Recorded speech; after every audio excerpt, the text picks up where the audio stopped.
दोस्तों, अगर आपको भी इंडिया और बांग्लादेश के बीच खेला गया सुपर 8 का सबसे रोमांचक घमासान पसंद आया हो तो हमारी इस वीडियो को दिल से एक लाइक जरूर कीजिएगा। आज के वीडियो का लाइक टारगेट केवल 100 लाइक्स का है, तो वीडियो को लाइक करना बिल्कुल भी ना भूलें। तो चलिए बिना समय गवाए शुरू करते हैं वीडियो को। तो दोस्तों, T20 वर्ल्ड कप सुपर 8 के सबसे रोमांचक रोंगटे खड़े कर देने वाले महामुकाबले में टीम इंडिया के सामने आ खड़ी हुई थी बांग्लादेश की क्रिकेट टीम।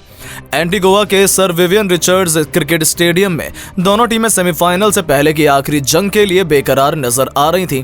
इस महामुकाबले में जब टॉस के लिए सिक्का उछाला गया तब टॉस के बॉस बने बांग्लादेश के कप्तान नजमुल हुसैन संतो और उन्होंने टॉस जीतकर पहले हमारी प्यारी टीम इंडिया को बल्लेबाजी करने का न्योता दिया, लेकिन टीम इंडिया को पहले बैटिंग में भेजकर उन्होंने अपने पैरों पर ही कुल्हाड़ी मार ली। शायद इसका अंदाजा उन्हें उस वक्त नहीं था और फिर भी गेंद और बल्ले के बीच हुए कांटे के घमासान में किंग कोहली और हार्दिक पांड्या की टीम इंडिया ने अपने खौफनाक बल्लेबाजी से जो किया, एक बार फिर पूरी दुनिया को बताया है कि भारत यहां वर्ल्ड कप अपने नाम करने आया है। जी हां दोस्तों, टीम इंडिया की तरफ से एक बार फिर ओपनिंग जोड़ी में कप्तान रोहित शर्मा और विराट कोहली विस्फोटक अप्रोच लेकर मैदान में उतरे, जो टीम इंडिया को शुरुआत से ही रॉकेट की रफ्तार से आगे बढ़ाना शुरू कर चुके थे।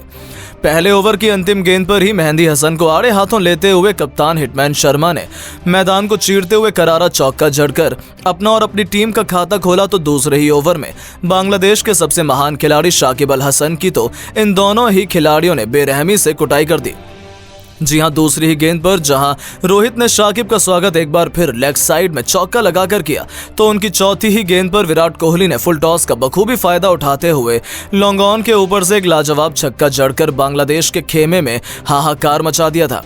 ये दोनों खिलाड़ी तो सिर पर कफन बांधकर उतरे थे, अब तो केवल चौके छक्कों की आंधी थी देखने को मिल रही थी। चौथे ओवर में एक बार फिर शाकिब का स्वागत कप्तान रोहित शर्मा ने अपने ही अंदाज में 96 मीटर लंबा छक्का लॉन्ग ऑन के ऊपर से जड़कर किया, लेकिन हर अच्छी चीज का अंत होता है। जब ऐसा लग रहा था कि टीम इंडिया जीत की तैयारी कर चुकी है, ठीक उसी समय चौथी ही गेंद पर एक बार फिर बड़ा छक्का लगाने के चक्कर में कप्तान रोहित शाकिब अल हसन के जाल में फंस गए, जिनका आसान सा कैच जैकर अली ने लपका और भारतीय कप्तान को 11 गेंद पर 3 चौके और 1 छक्के की बदौलत 23 रन बनाकर पवेलियन लौटना पड़ा।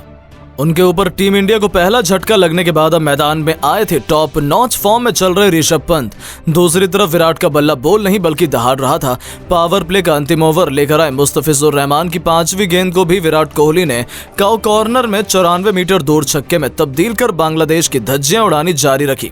6 ओवर में टीम इंडिया को 52 रनों तक पहुंचाया, तो उन्हें रोक पाना तो आज बांग्लादेश के किसी भी गेंदबाज के बस की बात नहीं लग रही थी। यहां तक कि 8वें ओवर में किंग कोहली और ऋषभ पंत ने एक तूफानी छक्के और एक बेहतरीन चौके की बदौलत न केवल 15 रन बटोर लिए, बल्कि 8 ओवर में ही टीम इंडिया को 71 रनों तक पहुंचा दिया। उन दोनों के बीच एक अच्छी पार्टनरशिप पनप रही थी। ऐसा लगा कि इस तरीके से तो टीम इंडिया आसानी से 250 रन भी बना लेगी, लेकिन तभी कुछ ऐसा हुआ जिसने पूरे हिंदुस्तान को 440 वोल्ट का झटका दिया। जी हां दोस्तों, 9वां ओवर लेकर आए तंजीम हसन शाकिब ने पहले गेंद पर विराट कोहली को क्लीन बोल्ड कर टीम इंडिया को दूसरा और सबसे बड़ा झटका दिया, जहां किंग कोहली केवल 28 गेंद पर 1 चौके और 3 छक्कों की बदौलत 37 रन बनाकर वापस लौटे। उनके आउट होने के बाद मैदान में उतरे T20 के नंबर 1 बल्लेबाज सूर्या ने आते ही पहले गेंद पर मिड विकेट के ऊपर से छक्का उड़ाकर अपना खाता तो जरूर खोला, लेकिन तीसरी ही गेंद पर तंजीम ने इस बार सूर्या को भी चलता कर भारतीय टीम की कमर तोड़ दी। जी हां, उनके बल्ले का बाहरी किनारा लेकर सीधा विकेट कीपर लिटन दास के हाथों में गई गेंद और लगातार 3 गेंद पर गिरे भारत के 2 विकेटों ने टीम इंडिया को मुश्किल में फंसा दिया था, जहां सूर्या भी केवल 6 रन बनाकर वापस लौट गए और यहां से तो पूरे मैच की दिशा ही पलट गई। मुकाबला पूरी तरह से बांग्लादेश की तरफ झुका नजर आ रहा था। मैदान पर अभी ऋषभ पंत का साथ निभाने आए थे शिवम दुबे, जिनके कंधों पर भारतीय पारी को संभालने की बड़ी जिम्मेदारी थी। 10 ओवर में टीम इंडिया 83 रन 3 विकेट के नुकसान पर बना पाई थी। ऋषभ पंत हमेशा की तरह बेखौफ बेधड़क अंदाज में लाजवाब बल्लेबाजी कर रहे थे। 11वें ओवर में ऋषभ पंत ने मुस्तफिजुर की धज्जियां उड़ाते हुए लगातार 2 चौके और एक तूफानी छक्का जड़कर टीम इंडिया को 11 ओवर में 97 रनों तक पहुंचाया। तो 12वां ओवर लेकर आए रिसार्ड हुसैन की पहली 2 गेंद पर ही एक तूफानी छक्का और एक चौका ठोक उन्होंने बांग्लादेश के खेमे में हाहाकार मचा दिया था। लेकिन दोस्तों, एक बार फिर ऋषभ पंत अपनी हरकतों से बाज नहीं आए। लालची पंत ने अगली ही गेंद पर एक और बड़ा छक्का लगाने के चक्कर में रिवर्स स्वीप खेला और वो सीधा फील्डर के हाथों में गिफ्ट की तरह अपना विकेट देकर पवेलियन की शोभा बढ़ाने लौट गए। वो 24 गेंद पर 4 चौके और 2 छक्कों की बदौलत 36 रनों का योगदान दे पाए और उनके रूप में टीम इंडिया को चौथा झटका तब लगा जब टीम इंडिया 12 ओवर में 110 रन बना चुकी थी। उनके आउट होने के बाद अब मैदान में मोर्चा संभालने आए थे हार्दिक पांड्या, लेकिन बांग्लादेश को अंदाजा भी नहीं था कि पंत का विकेट लेकर उन्होंने कितनी बड़ी गलती कर दी है। जहां मैदान में उतरे हार्दिक ने भी अपना विकराल रूप दिखाते हुए 15वें ओवर में मेहंदी हसन की बेदर्दी से पिटाई की। एक्स्ट्रा कवर के ऊपर से छक्का लगाने वाले पांड्या ने इस दिशा में एक और चौका लगाकर 15 ओवर में टीम इंडिया को 134 रनों के पार ले जाकर खड़ा कर दिया।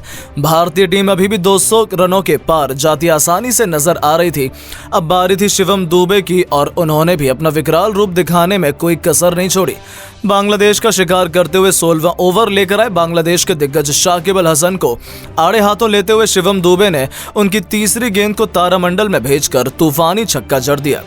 तो आखिरी ओवर लेकर आए तंजीम हसन से विराट कोहली का बदला ले चुके हुए शिवम दुबे ने उनके खिलाफ भी उनके सर के ऊपर से बेहद खतरनाक छक्का जड़कर 17 ओवर में टीम इंडिया को 155 रनों तक पहुंचा दिया था। अब तो ये खिलाड़ी केवल छक्कों से ही डील कर रहा था। 18वें ओवर की पहली गेंद पर उन्होंने रिसाद हुसैन का स्वागत एक और खौफनाक छक्के से किया। ऐसा लगा कि वो तो अकेले ही बांग्लादेश के लिए काल बनकर आए हैं, लेकिन आज हर एक बल्लेबाज तो अपने हाथों से बांग्लादेश को अपने विकेट देने के इरादे से आया था। जी हां, दूसरी गेंद पर शिवम दुबे एक और बड़ा छक्का लगाने के चक्कर में क्लीन बोल्ड हो गए। उन्हें 24 गेंद पर 3 खौफनाक छक्कों की बदौलत 34 रन बनाकर पवेलियन लौटना पड़ा और उनके रूप में टीम इंडिया को 5वां झटका लगा।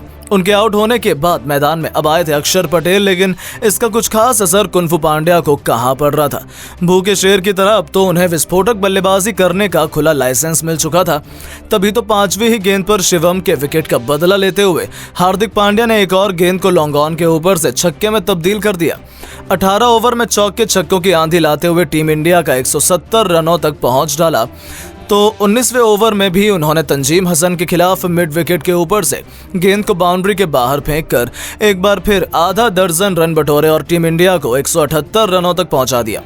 तो पारी के आखिरी ओवर में पहली गेंद पर मुस्तफिजुर रहमान ने उनका स्वागत थर्ड मैन के क्षेत्र में चौका जड़कर किया था। चौथी गेंद पर नो बॉल से मिली फ्री हिट का बखूबी फायदा उठाते हुए हार्दिक ने विकेट के पीछे एक और चौका लगाया। इसके पास टीम इंडिया को 200 रन के पार ले जाने का बेहतरीन मौका था। हालांकि हार्दिक इस ओवर में कोई भी बड़ा छक्का नहीं लगा पाए, लेकिन फिर भी जाते जाते ओवर की अंतिम गेंद पर उन्होंने मैदान को चीरते हुए और चौका जड़कर केवल 27 गेंद में न केवल अपना अर्धशतक पूरा किया, बल्कि अपनी विस्फोटक बल्लेबाजी से टीम इंडिया को 20 ओवर में 196 रनों के माउंट एवरेस्ट जैसे मैच विनिंग स्कोर तक पहुंचा दिया। इसका पीछा करना तो बांग्लादेश के बस की बात बिल्कुल भी नहीं थी। जी हां दोस्तों, अंत तक नाबाद रहते हुए हार्दिक पांड्या ने 27 गेंद पर चौका, 4 चौके, 3 खौफनाक छक्कों से सजी 50 रनों की सबसे बेहतरीन पारी खेल डाली। अक्षर पटेल ने भी 3 रन बनाकर उनका बखूबी साथ निभाया और जिस तरीके से हार्दिक पांड्या ने बांग्लादेश के गेंदबाजों को धोया था, उन्होंने ऐलान कर दिया था कि टीम इंडिया अभी से ये मुकाबला जीत चुकी है। ऐसा सबका मानना था, लेकिन दोस्तों अब आपको क्या लगता है कि टीम इंडिया क्या इस बार T20 वर्ल्ड कप की ट्रॉफी जीत पाएगी? अपनी कीमती राय नीचे कमेंट बॉक्स में जरूर दें और ऐसी शानदार खबरों के लिए चैनल को सब्सक्राइब जरूर करें। धन्यवाद।